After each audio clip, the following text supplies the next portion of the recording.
لأهله والصلاة لأهلها أما بعد فأعوذ بالله من الشيطان الرجيم بسم الله الرحمن الرحيم رضي الله عنهم ورضوا عنه وقال الله عز وجل وما أرسلناك إلا رحمة للعالمين وقال رسول الله صلى الله عليه وسلم من تشبه بقوم فهو منهم শ্রদ্ধেয় সম্মানিত মঞ্চে উপবিষ্ট বর্তমান সময়ের উজ্জ্বল নক্ষত্র উম্মতের রাহবার সম্মানিত উলামা হযরত ও আজকের এই ধনাঢ্য মজলিসের সুদক্ষ পরিচালক ন্যায় নিষ্ঠার কলম হাতে বিদগ্ধ বিচারক মণ্ডলী আমার সামনে উপবিষ্ট সবুজ বাংলার প্রত্যন্ত অঞ্চল থেকে আগত এলএনপি ছাত্র ভাইরা ও আমার প্রাণপ্রিয় শ্রোতা বন্ধুগণ সকলকে জানাই আমার পক্ষ থেকে আন্তরিক শুভেচ্ছা অভিনন্দন। প্রিয় উপস্থিতি, আজকে আমার আলোচনার নির্ধারিত টপিক হলো ইসলামিক সভ্যতা। সময়ের সংক্ষিপ্ত পরিসরে উক্ত বিষয়ের উপর কিঞ্চিত আলোকপাত করার প্রয়াস চালাবো ইনশাআল্লাহ।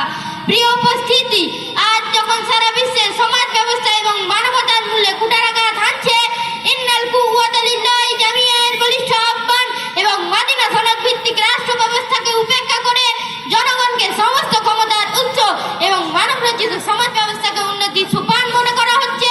ঠিক এই মুহূর্তে বিশ্ব শান্তি প্রতিষ্ঠায় মহানবী সাল্লাল্লাহু আলাইহি ওয়াসাল্লামের ভূমিকা আলোচনা করা এবং ইসলামিক সভ্যতা সঠিকভাবে জানা বাস্তবিক পক্ষে সময়ের দাবিদার।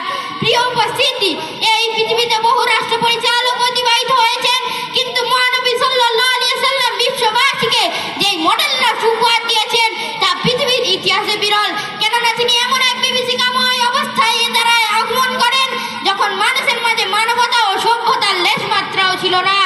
মানব জাতি গগনবিদারী আওয়াজ তুলে চিৎকার করে বলছিল, কেউ কি আছো আমাদেরকে একজন রাহবার দিবে, আমরা মানুষ হয়ে বাঁচতে চাই।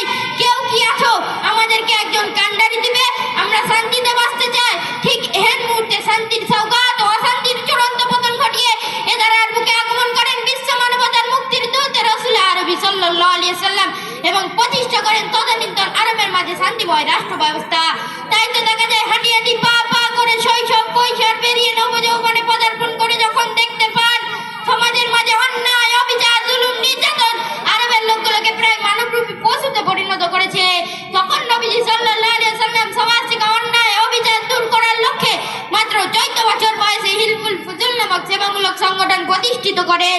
তারই ধারাবাহিকতায় নবী সাল্লাল্লাহু আলাইহি ওয়াসাল্লাম 40 বছর বয়সে নবুয়ত লাভের পর সমাজ থেকে অন্যায় অবিচার নির্মূল করার লক্ষ্যে এবং পরস্পরে ঐক্য বজায় রাখার উদ্দেশ্যে সচ্চার কণ্ঠে ঘোষণা করেন, ইয়া আইয়ুহান নাস কুলু লা ইলাহা ইল্লাল্লাহু তুফলিহুন। ফলে মানুষ খুঁজে পেয়েছিল মানবতা ও সুশৃঙ্খল সমাজ। সমাজ থেকে শ্রেণী বৈষম্য নির্মূল করার লক্ষ্যে নবী সাল্লাল্লাহু আলাইহি ওয়াসাল্লাম ঘোষণা করেন, ইন্নামাল মুমিনুনা ইখওয়া, আর ঘোষণা করেন আল মুসলিমু আখুল মুসলিম। ফলে মানুষের মাঝে এমন ভ্রাতৃত্ব স্থাপিত হয়েছিল যা পৃথিবীর ইতিহাসে বিরল। শুধু তাই নয়, নবীজি সাল্লাল্লাহু আলাইহি ওয়াসাল্লাম সকলের জীবনের নিরাপত্তার জন্য হদ ও কিসাসের বিধান জারি করে কুরআনের বাণী ঘোষণা করেন, ওয়ালাকুম ফিল কিসাসি হায়াতুন ইয়া উলিল আলবাব। ফলে রাষ্ট্রে পরিণত হয়েছিল নজিরবিহীন নিরাপত্তা ব্যবস্থা। সমাজ থেকে চুরি, ডাকাতি, ছিনতাই, রাহাজানি নির্মূল করার লক্ষ্যে নবী সাল্লাল্লাহু আলাইহি ওয়াসাল্লাম ঘোষণা করেন, ওয়ালাকুম ফিল কিসাসি হায়াতুন ইয়া উলিল আলবাব। ফলে রাষ্ট্রে পরিণত হয়েছিল নজিরবিহীন নিরাপত্তা ব্যবস্থা। নবীজি সাল্লাল্লাহু আলাইহি ওয়াসাল্লাম ব্যবসাকে হালাল এবং সুদকে হারাম করে ঘোষণা করেন, ওয়া হাল্লাল্লাহুল বাইআ ওয়া হাররামার রিবা। শুধু তাই নয়, নবীজি সাল্লাল্লাহু আলাইহি ওয়াসাল্লাম জিনার হদ ও নারীর ইজ্জত রক্ষার্থে কুরআনের বিধান জারি করে ঘোষণা করেন, আয-যানিয়াতু ওয়ায-যানি ফাজলিদু কুল্লা ওয়াহিদিন মিনহুমা মিয়াতা জালদা।